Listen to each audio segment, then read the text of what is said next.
സമുദ്രയുടെ half ബർത്ത്ഡേക്ക് cake ഉണ്ടാക്കാമെന്ന് പറഞ്ഞ് നിങ്ങളെ ഞാൻ പറ്റിച്ച പോലെ അതിന് സാധനം വാങ്ങാൻ എൻ്റെ കൂടെ വന്ന് അബിയെ വരെ ഞാൻ പറ്റിക്കുകയായിരുന്നു സുഹൃത്തുക്കളെ.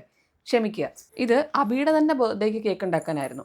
ബ്രൗണിയുടെ റെസിപ്പി കൊണ്ട് കേക്ക് എങ്ങനെയുണ്ട്? നിങ്ങൾ ഇന്നലെ കണ്ട പാർട്ട് 1 വിഷ്വലും ഈ വിഷ്വലും തമ്മിൽ ആഴ്ചകളുടെ അന്തരമുണ്ട്. സാധനം വാങ്ങി വെച്ച് അത് പ്ലാൻ ചെയ്യാനെടുത്ത ടൈമാണിത്. ഇതിനിടയിൽ അബി പോലും അറിയാതെ ഞാനും അബിയും സമുദ്രയും കൂടെ തന്നെയാണ് പോയി 30 എന്നുള്ള ക്യാൻഡിൽ മേടിച്ചത്. Well planned execution.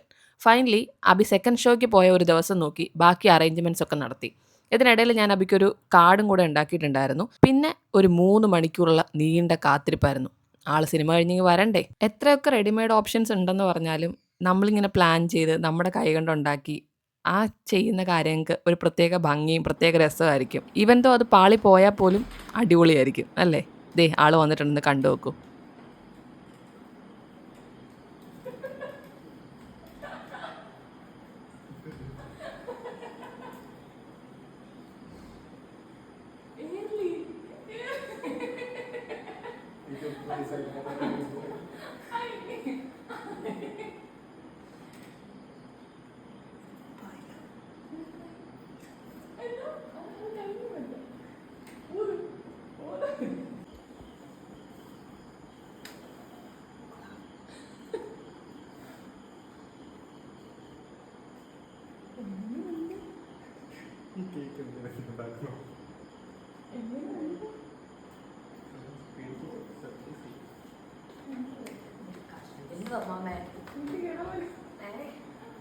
ഞാൻ പറഞ്ഞില്ലേടാ തന്നോട്.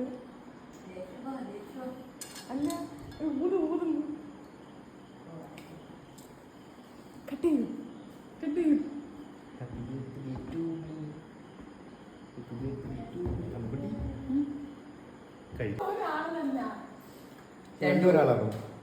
കൊട പിടിക്കുന്നതും ആ വിഷമിച്ചിരിക്കുന്നതും അത് രണ്ടുപേരാ.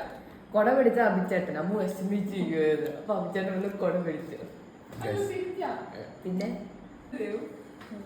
എടാ ഈ കേക്ക് ഉണ്ടാക്കി ഇതിൻ്റെ ഒരു പ്രശ്നമുണ്ട്. കണ്ടുപിടിക്കാൻ പറ്റുന്നില്ല. ഇത് ഉണ്ടാക്കിയ സമയത്തേ ഉണ്ടാക്കിയിട്ട് ഇതിനകത്ത് എടുത്തിട്ടപ്പോഴത്തേക്ക് ഇതിന് അടിവശമാണ് വന്നത് മേളിൽ. അപ്പോൾ അമ്മയെ നമുക്ക് അടിവശം അല്ലെങ്കിൽ മേൽവശം വേണം. ഇതൊക്കെ മറ്റില്ലതാ ചോക്കോ ചിപ്സാ. ആ അപ്പം അമ്മ തിരിച്ചിട്ടപ്പോഴേക്കും നിങ്ങളെയോ 2 പീസ് പിന്നെ കേക്ക് വെച്ച് തന്നെ പൊട്ടിച്ചു.